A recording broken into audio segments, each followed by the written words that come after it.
All right, history teachers, we're back live again with the DBQ. Woohoo! Woo! We got Cassie Dupree here. So if you can hear us and you can see us, hit a number in the chat, 1 through 5. 5, not just any number. 5 being I feel so good about the DBQ, and 1 being I have no idea how to do the DBQ. Here we go. All right, so we got 3s, 4s, a couple 2s. Not bad, not bad. I love that. I start to say the directions and someone just jumps in. Teachers are just like students, right? Just like the kids. That's right. Yeah, I get it. All right, so if you weren't with us for the short answer questions, no worries. Those things are being uploaded as we speak. And this one will also be downloaded and uploaded as soon as we're done. So no need to, take notes furiously or stress about missing any materials. Everything that we talk about here will be uploaded on the page within a few hours, really. So anyone not able to connect to the stream, or is it just my Bolivian internet? It might be your Bolivian internet. Just try refreshing. All right, so with that, we're going to take it away. So go ahead and introduce yourself. Hi, I'm Cassie Dupree, and I teach in Oregon, and I work sort of in a unique context. My school is AP for all, so every kid takes AP Social Studies all 4 years. So any sort of challenge that goes human geography, world history, US, and then they get to pick, psych or government. And so we have every possible kind of student in our class. So we do a lot of work around accommodating and making things accessible. And so I'm hoping that the way that we teach the DBQ at our school can be helpful for other people in making it more accessible for every student. It's definitely awesome. A public school, yeah. Yeah, out of curiosity, how do kids feel about that? They feel medium. So kids feel pretty strongly. Like some kids come to the school for the program, and other kids are a resident population, and they feel less buy-in around that because they have to take it. They don't choose to. So, got it. Yeah. Cool. All right. So let's jump in. Someone asked, what year do we do human geo? All our freshmen take human geography. That's awesome. That's such a good freshman class right before world. It's perfect before world. Like they learn all about the world they live in, and then in world they're like, oh, this is where that is from. So it's pretty, it works. Yeah, for sure. Cool. All right. So let's jump in. Oh, sorry. Go ahead. I'll let you do the slides. Okay. So I want to kind of break this down into 3 components that I think make DBQ writing successful for students. The first one is, what elements should you include in a DBQ writing program, which is going to sound, I think, different than what other people say that have taught this course. Then I want to deconstruct the DBQ and look at what are students actually being asked to do in each of the tasks. So I think of it less as an essay and more as a performance task. And so when I sort of let go of that, this isn't like a beautiful flowing narrative. It's a performance task. They're demonstrating that they can do these historical thinking skills. Sometimes students and teachers find it more approachable instead of having to write this like 7-page essay. And then I want to talk about being really intentional with timing and preparation, because getting students to write a DBQ by the first week in May is a marathon, not a sprint. And we figured out last year this one project that really sort of ratcheted up everyone's DBQ skills a lot faster. And so I want to share that at the end. That sounds fun. And for everyone listening, if you have any questions at any point, type them in. I'll either answer them in the chat or we'll jump in and talk about it. Okay, so I think that a really strong DBQ writing program needs 5 things. I know that's a lot, but the first one is I think you have to make students revise. And this is where I often get the most pushback from teachers, because we're already reading 100 DBQs and then you want to read the same DBQs a second time. But they're never going to learn how to do a DBQ if they don't learn how to do it. Like the time pressure only makes it more challenging. I also think that because of that, they need untimed practice. So outside of class, DBQs are really important. I think that we have to take on the burden of giving really timely feedback. So I'm pretty militant about giving it back the next time I see them, but I think within a week is fine. Beyond that, though, I don't think it's very effective to give student writing feedback past that amount of time. And I think that's just where we model the work ethic that we expect from our students.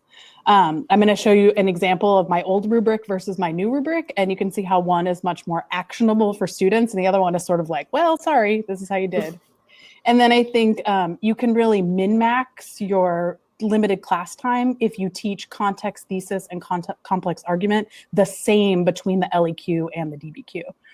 Because then you're doing the exact same kind of practice, but you're able to use it in two different ways. So that's what I think you need. Yeah. So in terms As a of side note, that untimed practice piece was really smart because I feel like I've practiced writing in DBQ and learned how to do it by writing it, but I didn't give myself a time constraint necessarily. Yeah, it makes a huge difference if you can just do the task. Yeah. So I'm going to sort of talk, no, you're fine. I'm going to talk about each of those 5 things. So first of all, if you make them revise, they have to learn the skills. So we have students that come out of AP World and they say, I only ever got a thesis point. And I'm like, what? And so the way that we sort of push them more in APUSH is that we make them rewrite it. And that builds their confidence because then once you've actually written context and gotten a point for it and thesis and analyzed the documents, then you feel more confident doing it over and over again. So in terms of them having to actually learn the skills and actually build confidence and raise their grade, they're pretty motivated to do that revision process. And then this also communicates the importance of writing in the course. So like essays are 40% of my grade. So kids freak out about that. But I think that that really communicates how important this is and that they can revise. So it's not just here's your 3. So in terms of someone asked, how do I grade that? I do 2 DBQs every month. And I start introducing it the very first week of school. I'm real mean like that. And I'll talk about that when we do our timelining it out. The revisions are done at home, though in the beginning, I try to schedule in writer's workshop time. So 1 class period where I sort of run around like crazy trying to help each other. And then I start at that point training students. So, oh, this group of students is an expert on the thesis. This group of students is an expert on the context. Like I'm not the only person who you can use as a resource. And in terms of, I don't average the grade. I give them the higher grade. That's fine with me. Like, because the goal is that they're able to do it on May 11th or whatever day your test is for AP. And so I don't really care if they get an A in September for having revised it. In terms of copying and cheating, that's a huge problem. We use turnitin.com. Even with turnitin.com, there is a rampant cheating problem. So I also started giving 2 different prompts. And I gave sort of similarly abilitied students the same prompt. So like higher performing students didn't feel pressured to give their essays to lower performing students because they weren't even writing on the same topic. And that helped a lot in terms of people actually working together and doing the work. But turnitin.com is the big key in terms of the cheating. Because otherwise, you're right, these are released prompts, right? Like everyone has access to them. And I actually show them how to go on the College Board website and look at those. Those are resources. So I'm not trying to keep them away from the cheating resources. We learn how to use that as a model instead of as something we're trying to keep that again. And turnitin.com does work with Google Classroom. Absolutely. I don't have another plagiarism. We've all done the let me type in this really long sentence that I don't think you've written, but that is a really ineffective use of our time. And so turnitin.com, I think we pay $1,200 a year for a 400-person high school, and it's worth every penny. And we use it in all of our AP classes. So if you can convince your principal to invest, it just eliminates this thing that you have to worry about as much. So, okay. The second thing I think you need is untimed practice, because like I was saying before, you have to be able to do before you can do quickly. Plus, we do a lot of deconstructed DBQs where as your table group, you write a DBQ. So then they can work together and use those resources.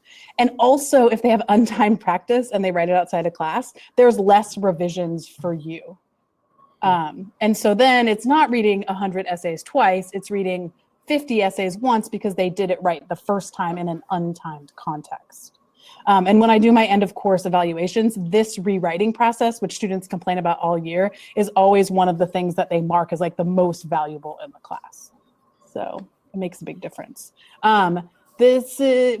have to get our students writing back fast. I plan my year out at the beginning, so I know when all my DBQs are going to be written, and then I kind of schedule my family weekends around that. So if I know I'm giving a DBQ on Thursday, I only work in a 4-day work week, so sorry.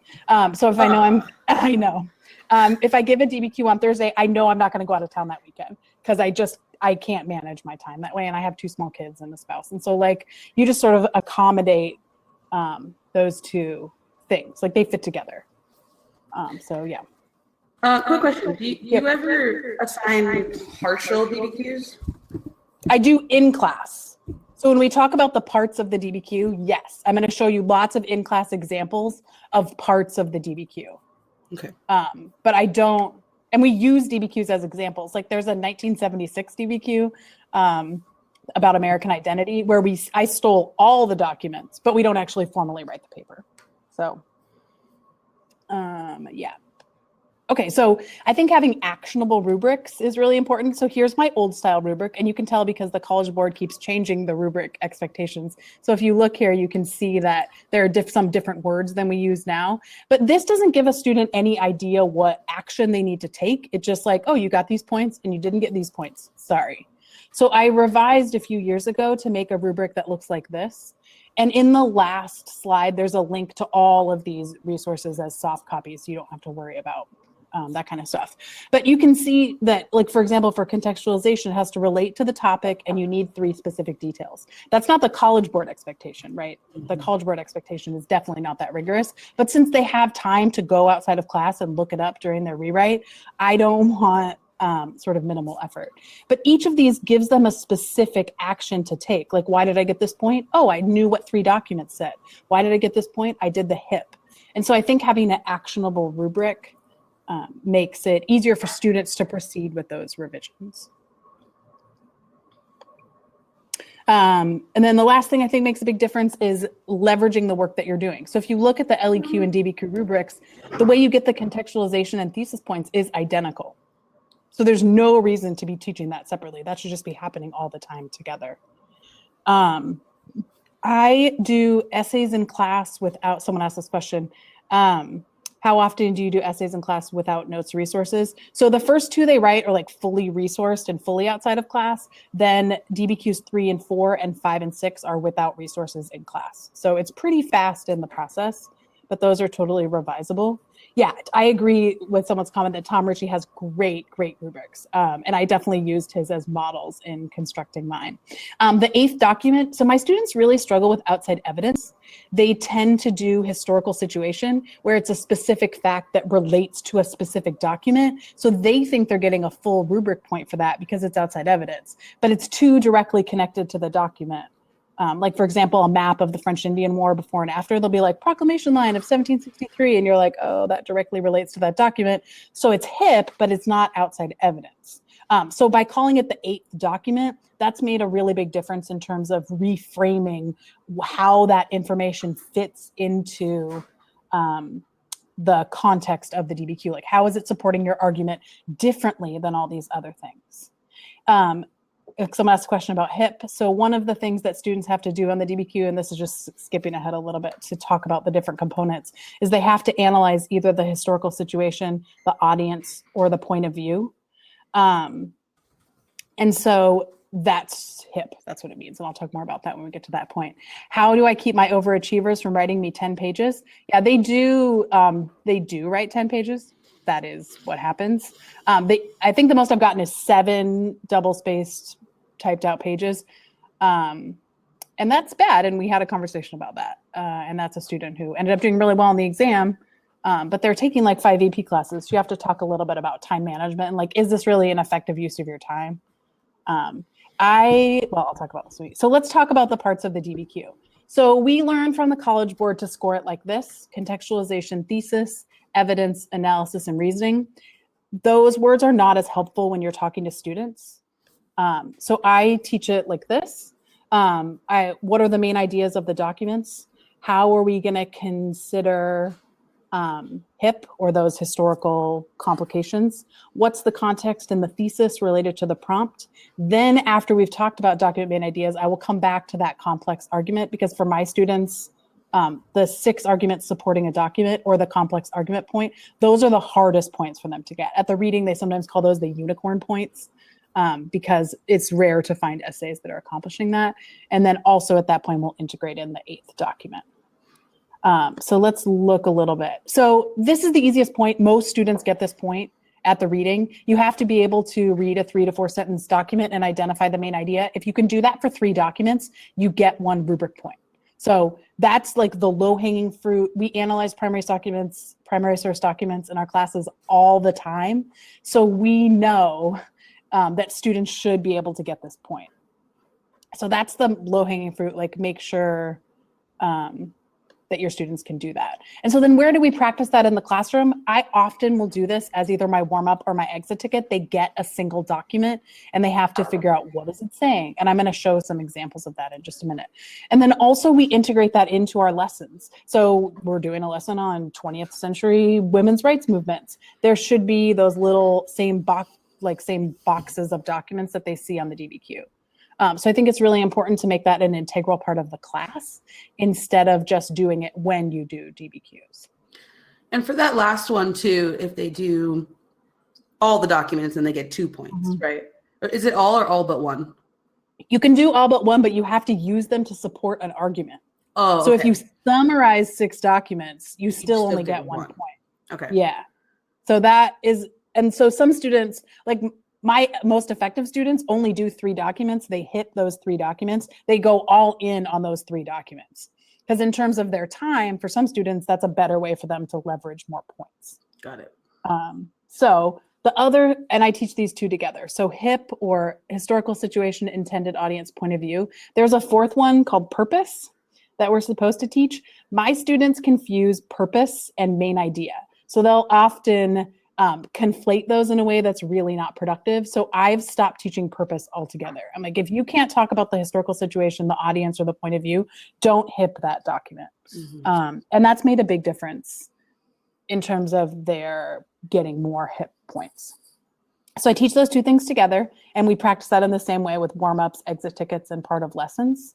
So let's look at, this is another part of my DBQ rubric, and this is modeled after what we use at the reading. So I have a box at the top up here that's circled, and I keep track of, for each of the 7 possible documents, did you describe the content from the document? Did you actually connect that back to your argument? And did you accurately identify one of those HIP points or one of the historical thinking skills? And so this has really helped students like understand exactly where they're getting those points. And it helps me too, when I sit down to writing conference with them, I'm like, oh, well, you totally know what all of these documents say. Nice job, that's a point, but we need to do a stronger job connecting back to the argument. Yeah. And so that's, yep. A pro tip here is to have students highlight their essays. So, Totally. You know, choose, here are the colors for the year. This is thesis, Yep. This is whatever. Have them highlight their essays. And then 1, it makes it way easier for you to grade because you can just look real quick. And 2, if the kid is highlighting something that's totally not that point, it makes it really easy for you to identify that the kid doesn't understand what that point is. And I think that works really effectively if you do it as a group with some exemplars first, right? Where you like all train on the same, just like we do at the reading, train on the same examples. And then they're much better at looking for those points. But I love the highlighters. I think that works really well. And then also kids they understand better what they did and didn't include in their essay. They're like, oh, I have no pink on here. Yep. And for a kid that's writing 7 pages, they're going to realize that there's a lot that's not highlighted. And like, you just wasted your time on all that stuff. Exactly. So that's really helpful. So here are some ways that I incorporate main idea and HIP into my classroom. So this is the 20th century women's rights one. So we were looking at part of Betty Friedan, and it's like summarize document 1 and analyze the intended audience. So I find it helps sometimes to start modeling how you choose which HIP you're going to analyze. And so when it's a person that we should all know, point of view is a great one to talk about because we can include biographical information. Or here we were doing early 20th century African-American like thematic lesson. So first we listed what do we know about Booker T. Washington. Then we read an excerpt. Then we identified a key phrase from that supports the philosophy. So just integrating that into everything that we're doing. Or this is a warm-up. So they get an excerpt from Pat Buchanan and then they have to summarize it, source it, and then do the HIP analysis. So just like it's constantly in the vocabulary of the classroom. It's constantly in what's happening in the classroom. Yeah, I write these questions. Yes, I write these questions into my daily practice. One thing that I changed last year in terms of advice for working with classes that involve kids that will take AP and kids that will opt out. So that is the context that I work in. One thing that made a big difference is we don't read full page documents anymore. Which I have some qualms about as like a history educator, but as an AP for all teacher, this is the only way that I can make it work. So most students feel comfortable attacking a document that's this size, unlike the Stanford History Education Group lessons, which are fantastic and I use a lot, but I now just use excerpts of those documents so that they're practicing the length of document that they'll actually see on the multiple choice or see in the DBQ. So yeah. We also differentiate, because we're proficiency-based grading, as a lot of schools are now, the difference between approaching proficiency in terms of analyzing historical primary sources and meeting. So if you can describe it and talk about how it fits to the time period, that's good. Good job. But you're not actually meeting that expectation yet. So you also have to talk about HIP and talk about limitations and credibility. And so being really explicit about what those two levels look like helps student better self-evaluate when they do their warm-ups and things like that. So just another way to keep that vocabulary, that DBQ vocabulary and skill set at the forefront. I teach context and thesis together. A lot of people like to write the thesis and then the context. I do context and then the thesis. It doesn't matter. At the reading, we see lots of different essays. I make them put in 3 details that put the time period or prompt in context. And then we use, I think it's John Irish's, although X, Y, because Z format. So they have to come up with 2 statements that are true about the documents and then decide which one is a stronger argument. And that's the second one. So although this thing about the documents is true, this other thing about the documents because the reason that they made that decision. So that's a really common strategy, and there's a lot of resources online. And so I put that right here in my rubric, and you can see, again, it's really specific, relate to the topic, have 3 specific details, make a claim. Like many readers, I make them put it in the introduction and in the conclusion because they can get that thesis point in either place. And often students talk themselves into their thesis statement at the end. And so building that habit early gives them a better shot at getting that point at the reading. Yeah, and make sure that they actually write a different version of the thesis at the end, because a lot of times when you tell kids restate your thesis, they just, copy paste. And if it's wrong in the beginning, it's wrong in the end.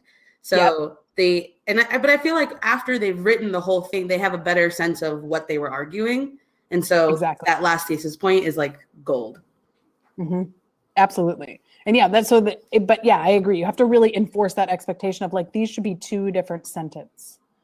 So this says, I've seen the although X, Y because of the, and I don't understand how to teach that. So I teach it. So students have to tell me 2 things that are true about the documents. Like you could argue this about the documents and you could argue this other thing about the documents. And they can, because they're teenagers and they're very good at arguing, they are really good at coming up with those 2 arguments. Now they're weak at supporting them with evidence. That's definitely their growth area, but they can usually, I don't have a full example of that one. Let me look and see.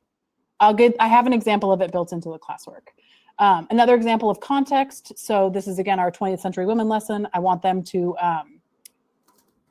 just think about all the things that have to do with women, just write it down. And sometimes it doesn't go very well, but this is another part of the review process, right? And them starting to make those continuity and change over time connections. Same thing here. So this is that Booker T. Washington example we were looking at earlier, but it opens with 3 pieces of evidence that could be used as contextualization, just building it in.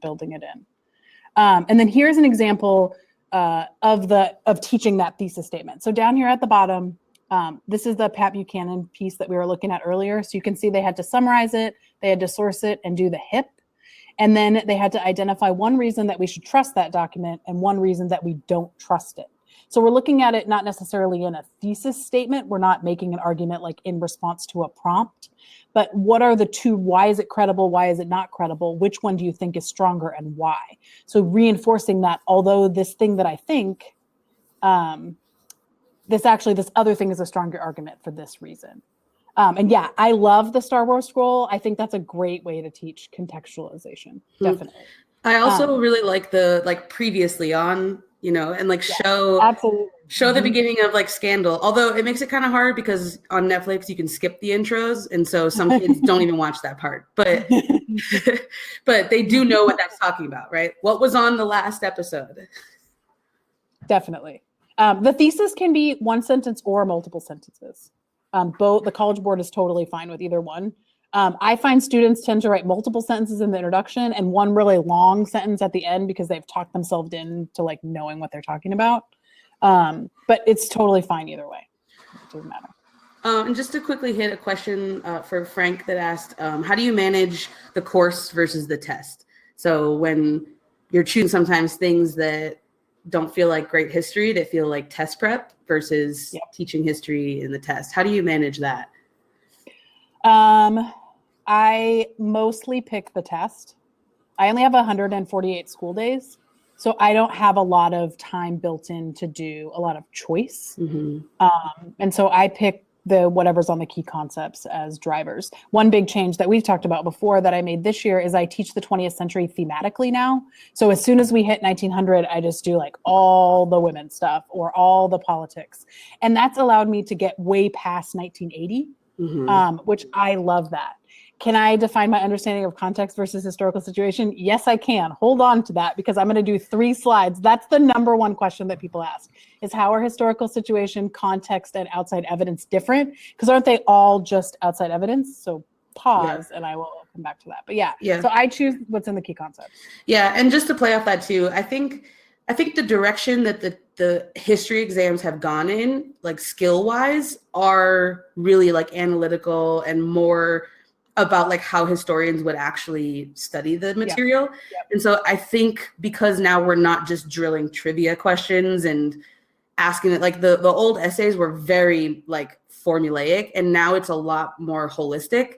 And so I think you, through all of this, like these questions that you have written are great and are like what historians do. And so even though you're using shorter documents, you're still like developing a lot of like thinking skills. Definitely. I also think if you pick those sort of pivotal historical moments, like, so I live in the Northwest, so they built a dam in 1954, which is like this perfect intersection of Native American rights, the Cold War, West, like it's all these things in this one event. So Sand Creek Massacre is another one, right? Where it's Civil War, it's westward expansion. So it's all these things. The more sort of pivots that we can find like that to access deeply, the better history I think we're teaching our students how to do. And the only other one I think is like French-Indian War. So those are sort of the 3 ones where they intersect with a lot of different things. So that's another way to get in more critical thinking and depth. The second level evidence point on the history rubrics is that not only do you have to actually know what the 6 documents are saying, but you have to use them to support. And this is where I use the highlighting activity. So I'll do green, what does the document say? Pink, how are you connecting it back to the argument? And you can see that's tracked right here in that middle part down here. And this is a really hard point for students to get.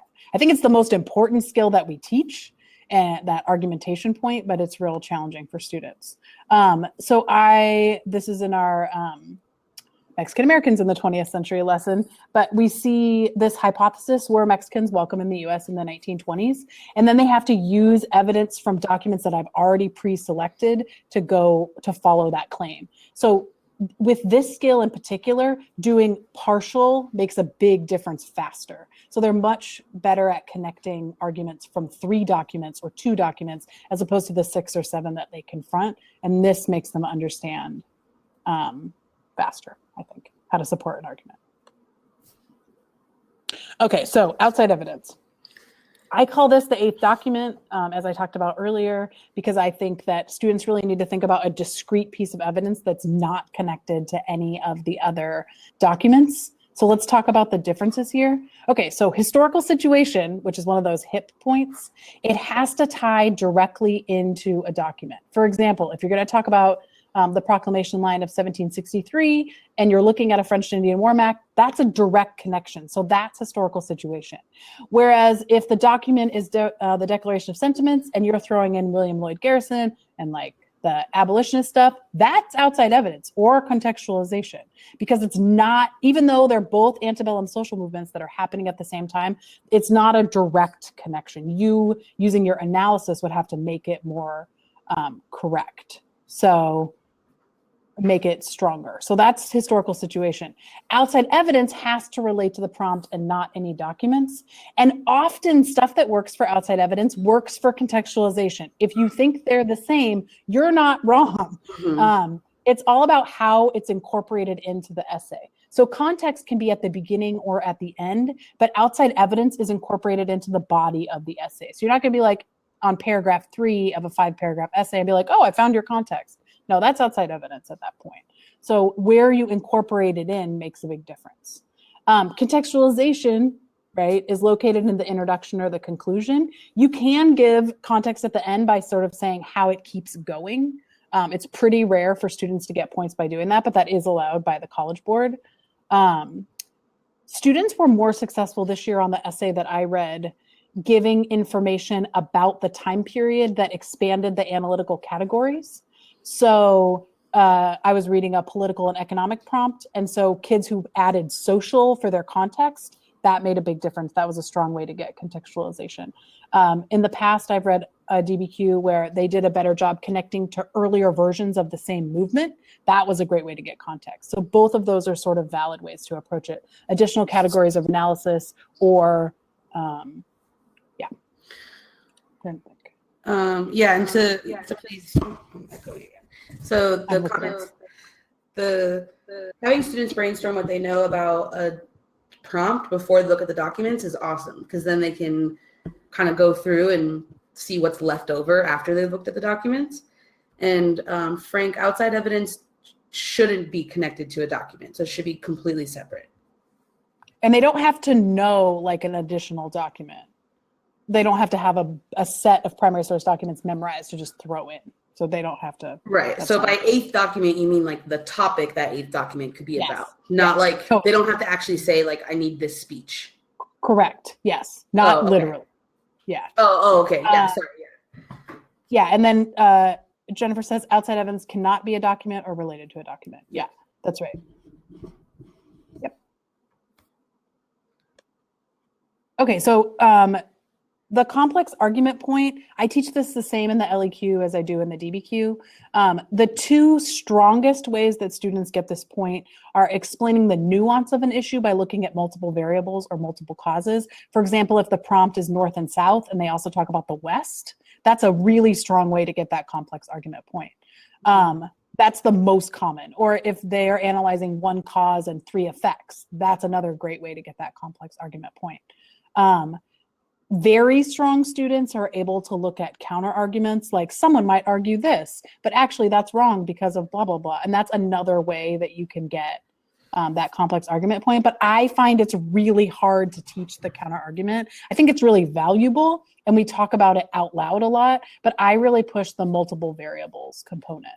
Like if it's political, talk about social, if it's that. So I think that's a more effective, approachable way to teach that complex argument point. What about synthesis there? I know that it's not its own point, but. It's not its own point. The chief reader this year for APUSH really pushed away from, they were like, real historians don't at the end of their book be like, and this is like this other time period for this reason I've come up with. So the College Board was really pushing this multiple variables, multiple causes, multiple effects approach, as opposed to what we used to teach with synthesis, which was make a connection to another time period. Yeah, so in my sample ones that I uploaded, I use synthesis, but I really like synthesis as a way to teach like patterns and so I don't know if you can still get the point. Like I kind of tell students to do that because I feel like it can be its own paragraph and it's like a easy way to get that point like right away. We gave more for like attempted synthesis points. We gave more context points for that because really they were explaining how this thing kept going in another time period. So either way, they're leveraging a point out of it, but they were doing it in such a way that it was more likely to be context than. Okay. So, but either way. Yeah. So in terms of teaching multiple causes and multiple effects. Here we're watching a short video in class. So this is an example. So they would look at something and they would say, name 2 causes. So a lot of times we just want them to like hold on to literally any piece of information. So really pushing them to have multiples of everything. So name 2 effects. We've got 2 causes, 2 effects, 2 causes of suburbanization, 2 effects. Based on this statement, give 2 examples. So the more that we can push them into that complex thinking in our daily work, the more likely they are to bring it into their essays because they've had it modeled for them. I'm just looking at the questions. I think we're good. Okay, so in terms of pacing, and I have my calendar linked in the resources that are at the end, and I'm also going to show some screenshots. But the very first week of school, we do a deconstructed DBQ. I teach US, so we do that 1993 Chesapeake colonies versus New England that many people start with, even though that's outside the time period of what will be assessed now. And we do that as a deconstructed DBQ where each part of the class works on one document, and then together we come together, and they don't write that as a DBQ outside of class. I do assign an outside of class LEQ on that topic because I want them to practice with the content, but I'm not interested in them analyzing those documents. Then we take a week off and we come back and they work on DBQs in groups, and they do have to take that one home and write it. So there's a little more accountability on the second one. Then in the 4th week, we look at causes of the American Revolution and the French Indian War DBQ, as the basis of 2 lessons. So we incorporate the analysis of the documents and making arguments with them into the lessons that week. And then they pick one of those 2 and they write that outside of class.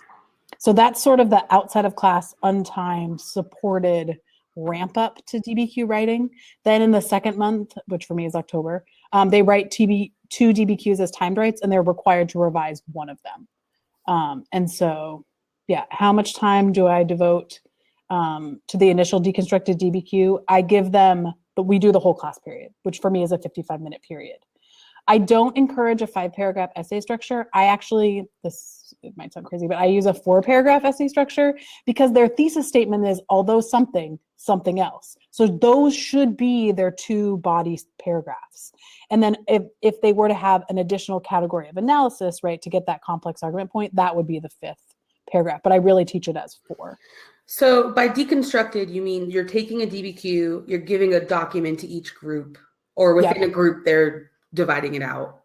So, both. Okay. So to answer Megan's question of whether or not there is one for world history, you would just choose any DBQ and just divide it up so that not every kid has to do everything for every document.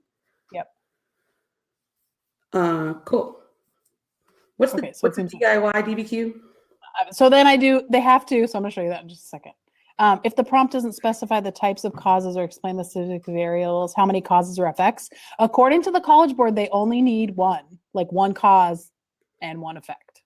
But we know as history teachers that they're sort of hit and miss. So I really encourage covering your bases by doing 2 and 2, right? 2 causes and 2 effects, or 2 similarities and 2 differences. If students have 2 or 3 specific examples, is that enough to earn the complex point? It depends on the argument and the analysis that they put around that evidence. We see a lot of essays that are really full of evidence, which is awesome, but they're not necessarily advancing an argument. And then they don't get the supporting the argument point, and they don't get the complex argument point. So really having students practice as much as we can with, okay, but how does that support this argument that you're making? Michelle says, can you explain week 4? How do you fit DBQs into the lessons? What does that look like? Okay, so again, I have a 4-day week. So we do 2 days on the French and Indian War, and we use those documents, I can't remember what year it is, but the French and Indian War DBQ as the basis of those lessons. And then we do the same thing for the second lesson of the week, which is causes of the American Revolution, because there's a ton of DBQs that address that. And so those form the basis of the lesson. Like literally like question number 1, analyze this document. Like the worksheets you were showing before, right? So yeah, like exactly. You've broken down the questions that you need them to think about for HIP. Yeah, exactly. My grading periods are by trimester. So I know that can be different.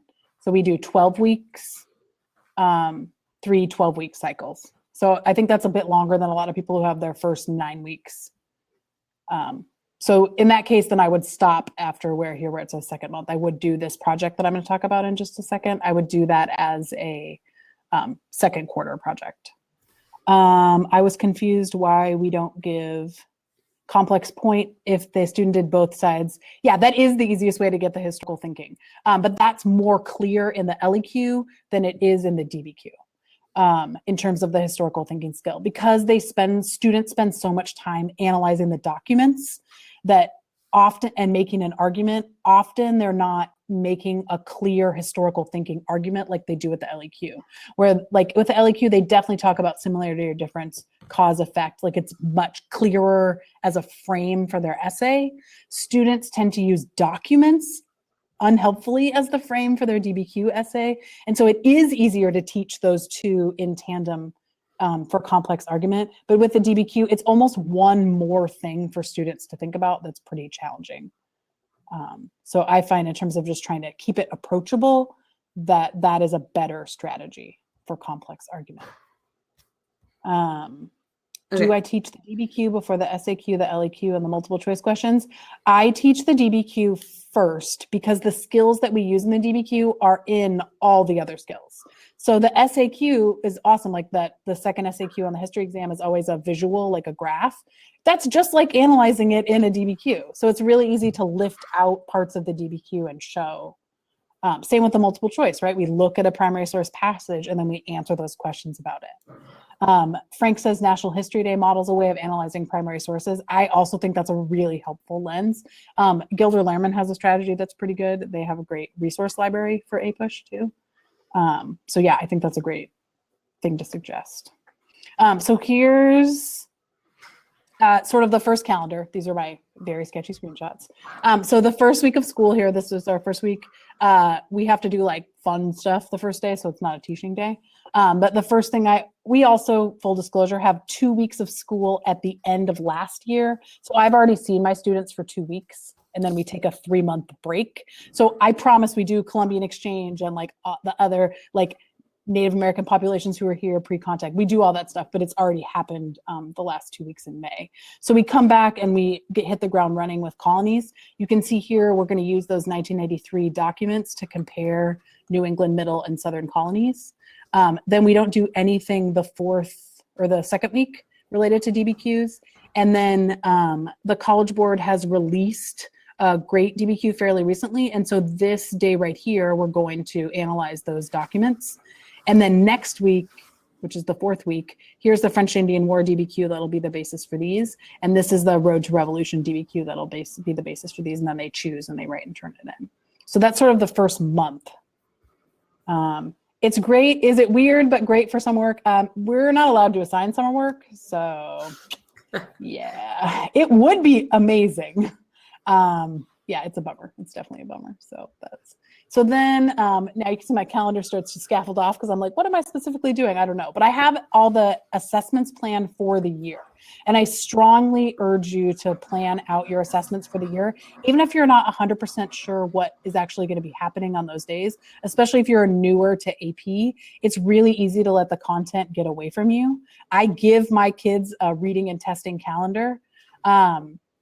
I don't know what I'm going to do for homework this year because I've tried a lot of different things because, again, I teach in a context where everyone has to take my class. I don't have like natural buy-in. All of the forms of reading and textbook reading that I've assigned out of the book have not been effective. So I'm thinking about making it so they have 4 pages of homework a week that are actually some of the things that I've shown you, like analyze a document, complete 2 graphic organizers that are related to the historical thinking skills like comparison and cause and effect. So that's what I'm thinking about for homework now. And so we'll see if that makes a difference. So, but I do think making a calendar like this and giving it to your students with all the assessments, it shows that you have a plan and you have to stay on track. And that creates some like positive buy-in for my students.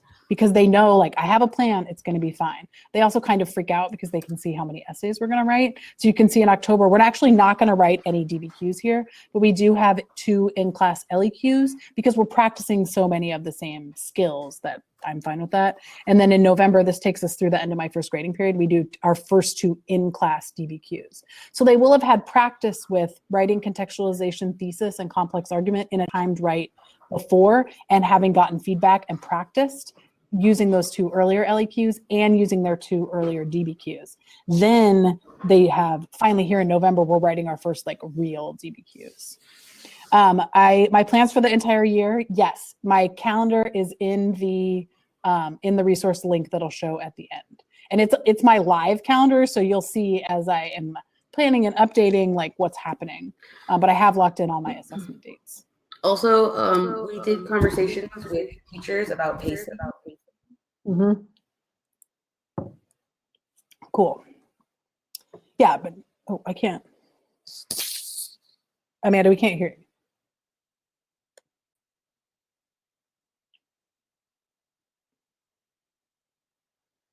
I'm gonna, yeah, we still can't hear you.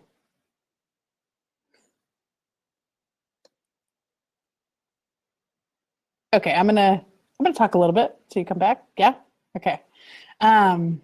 So then in December, and you'll notice that I'm always pairing these together. That's not on accident.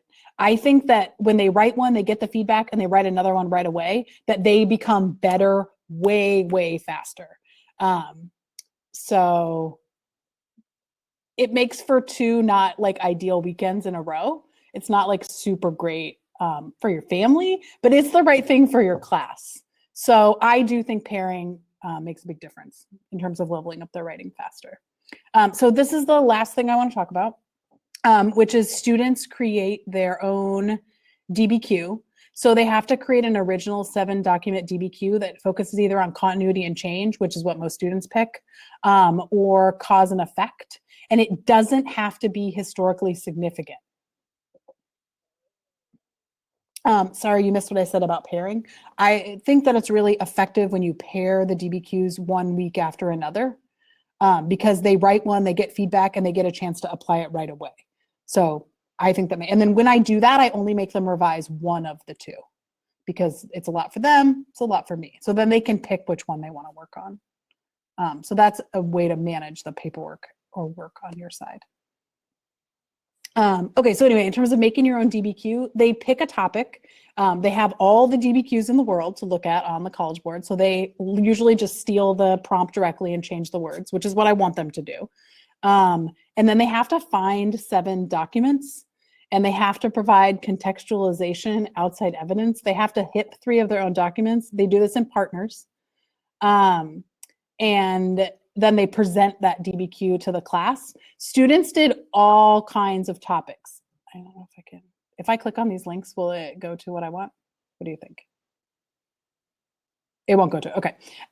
So there's 2 examples linked on here. One of them is a soccer example where 2 students looked at women's pay equity in soccer, and they have like political cartoons and documents. And so that was really cool. And then another group did a gay rights example. They're looking at continuity and change in time. I think it's from 1920 to present. We teach in Oregon. So of course, like 5 students did legalization of marijuana over time. So we listened to a lot of presentations on that. But this type, I mean, just is what it is. I ran it by my principal. He was like, but you know, things happen. But they can do HIP now because of this project. Like, it eliminated all of the conversations I was having about point of view, audience, and historical situation, because when they were picking documents where they cared about the context, they were just super dialed in on what those things were. And so do they still have trouble applying it in historical context? Absolutely, yes. But they know at least what it's supposed to be like. They might not know the point of view because they don't have the history information, which is my job to work on, but they at least know what it's supposed to look like and sound like. And I can't believe, so I did this 3rd trimester last year, and it was the #1 piece of feedback I got on my end of course evals was, do this first trimester. I totally know how to HIP now because of this. Like, you should do this earlier in the year. And I was like, great, that's the first so this is my first trimester final. is this process. And there are examples in the resources. So yeah. Yeah, so anything that I put up as a screenshot in the slides, all the real soft copies are linked right there. Yeah. Yes. I can share the performance standards and outcomes in the rubric I use to assign grades in class, like which it's on the rubrics that are there, but also I can just tell you right now that I do 7 is 100, 6 is a 95, 5 is an 85 on down, just 5 points. So I'm kind of mean about it because I want to make them rewrite. So, and Amanda, I can't hear you at all. I'm so sorry. Yeah, absolutely.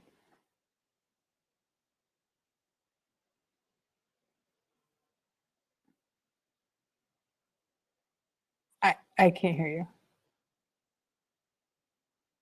Sorry.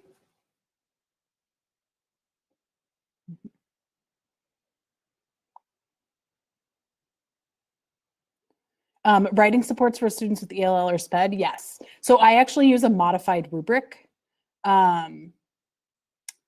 for those students, and I included that in the resources. So it's really pared down. They only ever get 4 documents at a time. I often will modify the language, so it's not the historical language anymore. And I try to watch the lexile level of the documents that I give in those situations. So I think that's a helpful way to modify.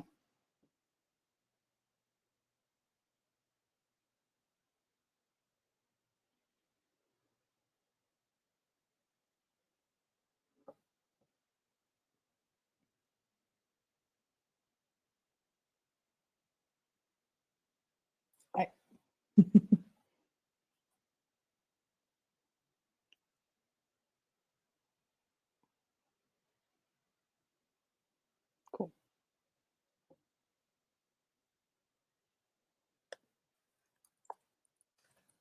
Our school, yep.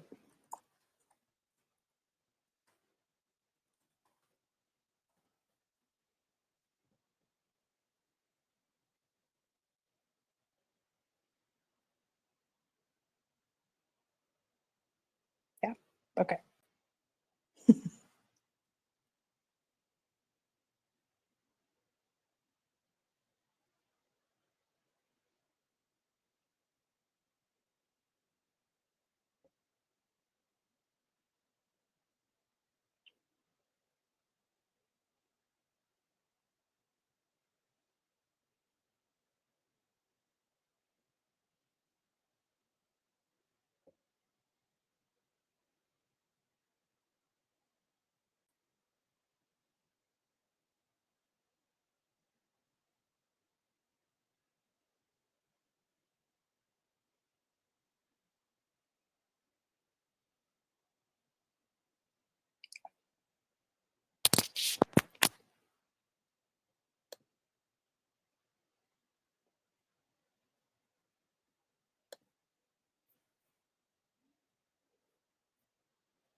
We're good.